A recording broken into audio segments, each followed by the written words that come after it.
Jibril versus Malaikat Gabriel. Dalam beberapa video sebelumnya telah saya bahas bahwa tidak benar jika Allah yang disembah umat Islam saat ini seperti yang disebut di Quran Surah Al-Ankabut ayat 46 adalah Allah yang diimani umat Yahudi dan Kristen yang menurunkan Taurat dan Injil. Perbedaan ini terjadi karena agama Islam telah berubah kiblat dari Yerusalem ke Ka'bah, dari Allah yang menurunkan Taurat dan Injil ke ilah lain yang mereka imani sebagai Tuhan negeri Mekah dari sejak agama leluhur mereka. Allah Adam, Ibrahim, Musa dan Allah para nabi adalah Allah yang berfirman langsung kepada mereka, sedangkan Allah umat Islam adalah Allah yang tidak berfirman dan hanya ada di belakang tabir.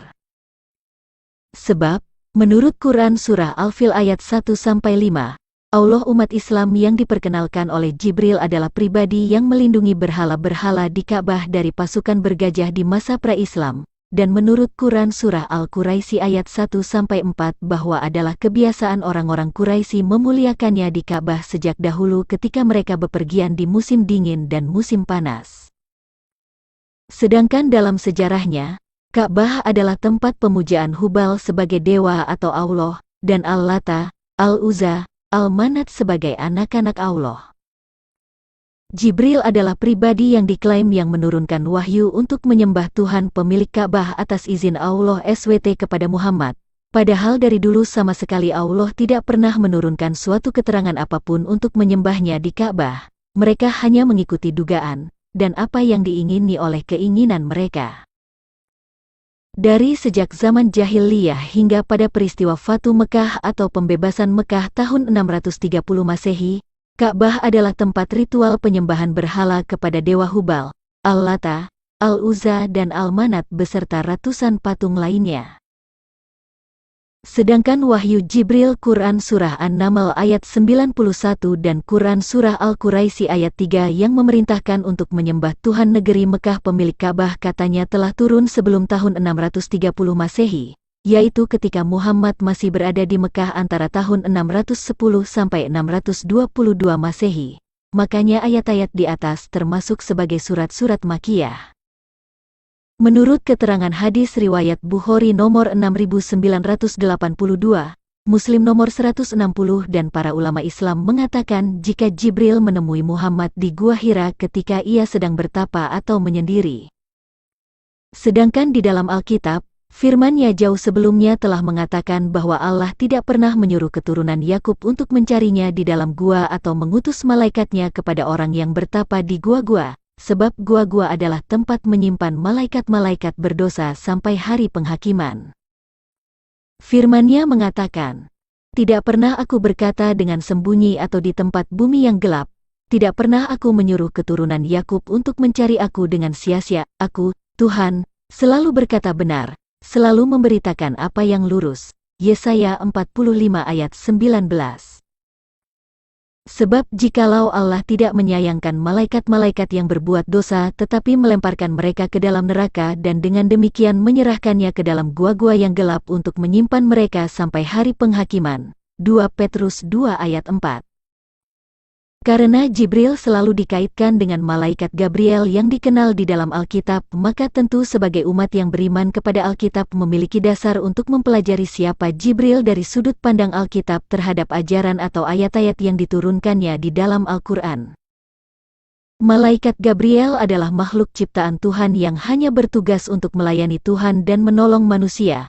Malaikat hanya diutus untuk menyampaikan pesan atau berita tertentu dari Tuhan, bukan untuk menyampaikan hukum-hukum Tuhan, mengadakan perjanjian dan membuat keputusan atas nama Allah, dan bukan pribadi yang ingin disembah manusia. Sedangkan Jibril adalah pribadi yang menggantikan posisi atas nama Allah datang kepada manusia, dan yang memilih Rasul atas nama Allah, menyampaikan hukum-hukum kepada manusia atas nama Allah, dan yang melakukan janji dan keputusan Allah semuanya melalui Dia, sebab Allah hanya ada di belakang tabir. Umat Islam mengimani jika pribadi yang menurunkan Al-Quran adalah pribadi yang berkata kami, yang diimani oleh umat Islam adalah Allah itu sendiri.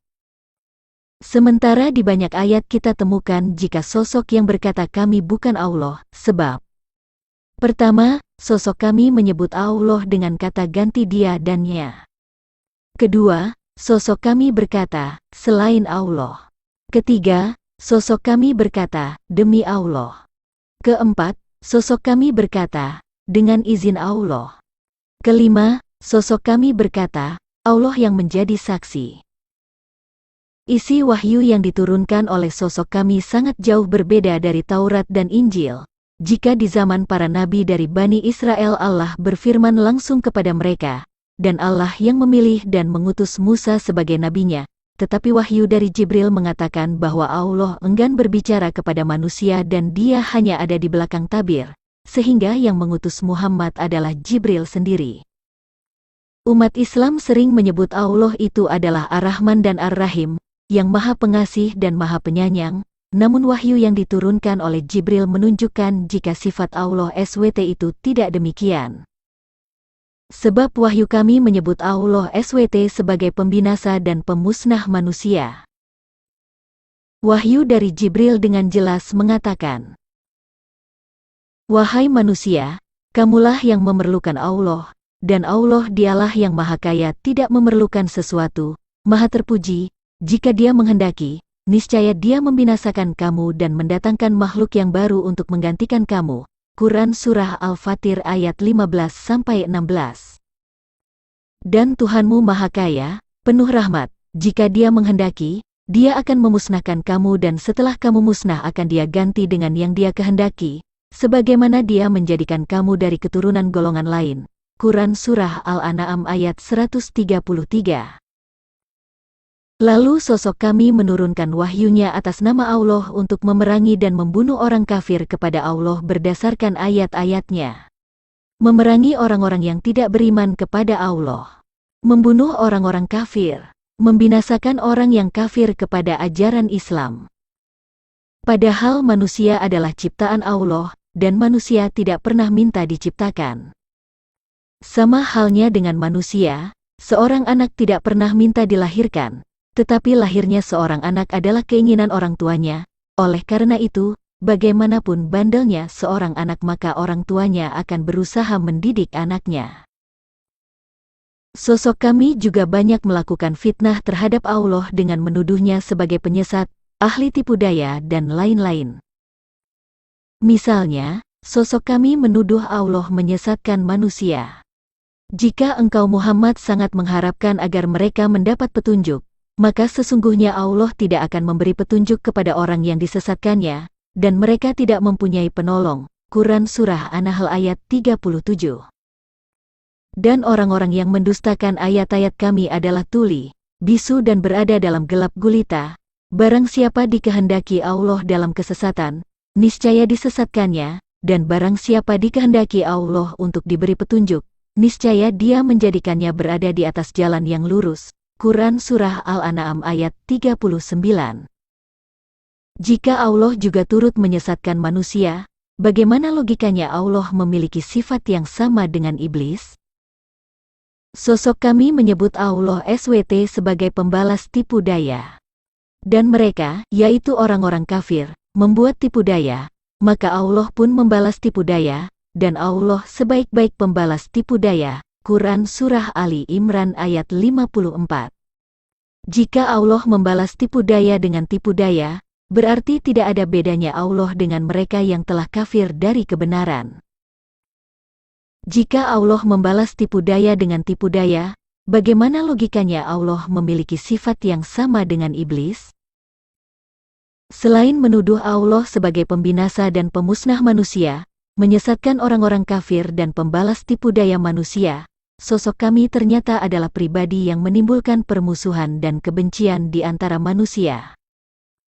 Sosok kami berkata melalui wahyunya. Dan di antara orang-orang yang mengatakan, kami ini orang Nasrani, kami telah mengambil perjanjian mereka, tetapi mereka sengaja melupakan sebagian pesan yang telah diperingatkan kepada mereka, maka kami timbulkan permusuhan dan kebencian di antara mereka hingga hari kiamat. Dan kelak Allah akan memberitakan kepada mereka apa yang telah mereka kerjakan. Quran Surah Al-Maidah ayat 14. Ayat ini memberitahukan jika sosok kami ternyata adalah pribadi yang menimbulkan permusuhan dan kebencian di antara manusia hingga hari kiamat. Dan orang-orang Yahudi berkata, tangan Allah terbelenggu. Sebenarnya tangan merekalah yang dibelenggu dan merekalah yang dilaknat disebabkan apa yang telah mereka katakan itu, padahal kedua tangan Allah terbuka. Dia memberi rezeki sebagaimana Dia kehendaki, dan Al-Quran yang diturunkan kepadamu dari Tuhanmu itu pasti akan menambah kedurhakaan dan kekafiran bagi kebanyakan mereka, dan kami timbulkan permusuhan dan kebencian di antara mereka sampai hari kiamat. Setiap mereka menyalakan api peperangan, Allah memadamkannya, dan mereka berusaha menimbulkan kerusakan di bumi, dan Allah tidak menyukai orang-orang yang berbuat kerusakan. Quran Surah Al-Maidah ayat 64. Ayat ini pun memberitahukan jika sosok kami ternyata adalah pribadi yang menimbulkan permusuhan dan kebencian di antara manusia hingga hari kiamat. Sedangkan di ayat lain dikatakan bahwa yang menimbulkan permusuhan dan kebencian adalah setan. Dengan minuman keras dan judi itu, setan hanyalah bermaksud menimbulkan permusuhan dan kebencian di antara kamu, dan menghalang-halangi kamu dari mengingat Allah dan melaksanakan salat. Maka tidakkah kamu mau berhenti? Quran Surah Al-Maidah ayat 91.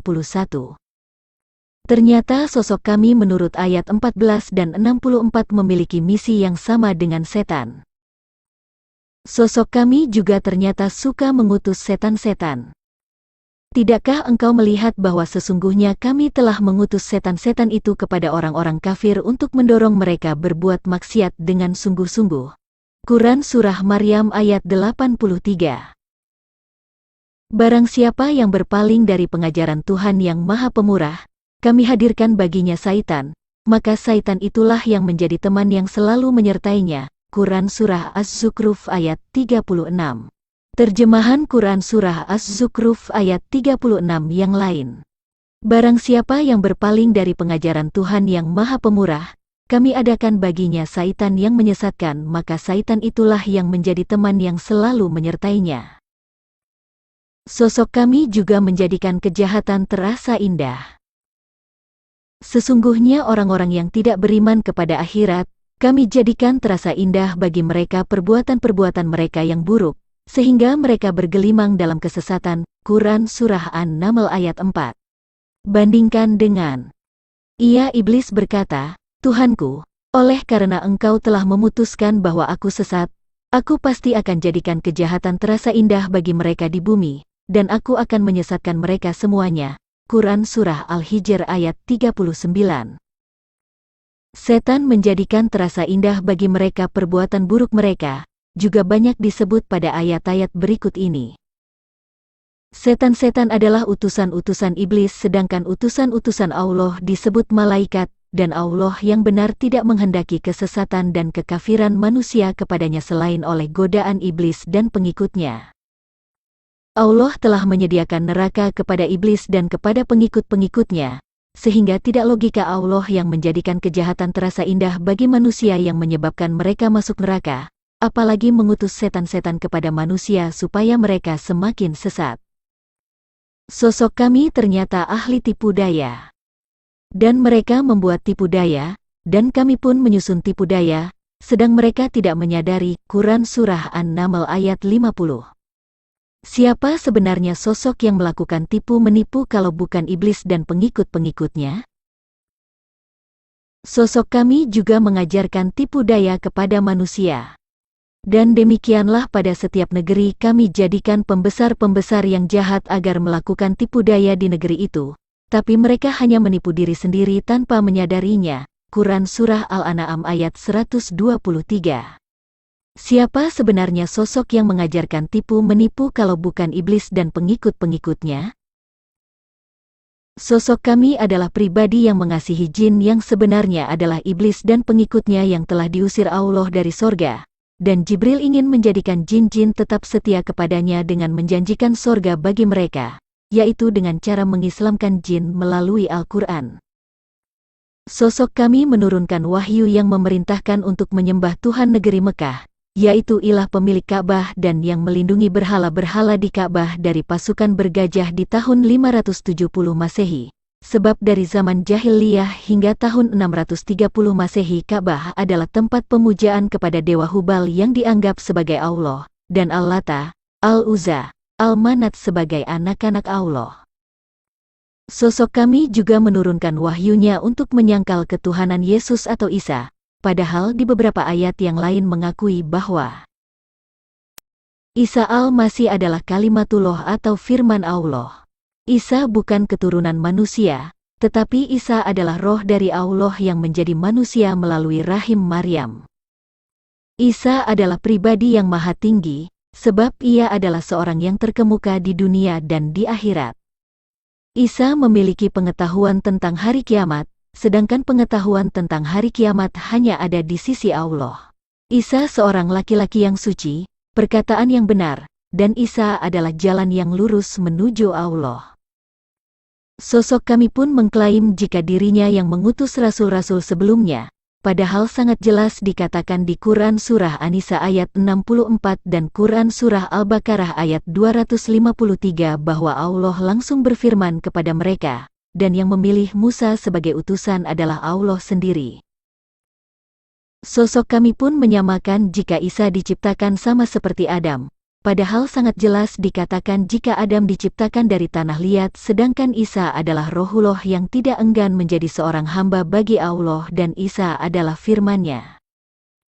Sosok kami juga mengatakan jika Isa tidak disalibkan dan langsung diangkat ke langit, dan yang disalib adalah orang yang diserupakan dengan Isa. Padahal di ajaran Taurat dan Injil dikatakan jika kedatangan Isa turun ke dunia dan menjadi manusia adalah untuk menggenapi darah perjanjian dengan menyerahkan nyawanya sebagai kurban tebusan orang berdosa, supaya manusia tidak lagi dihukum akibat dosanya.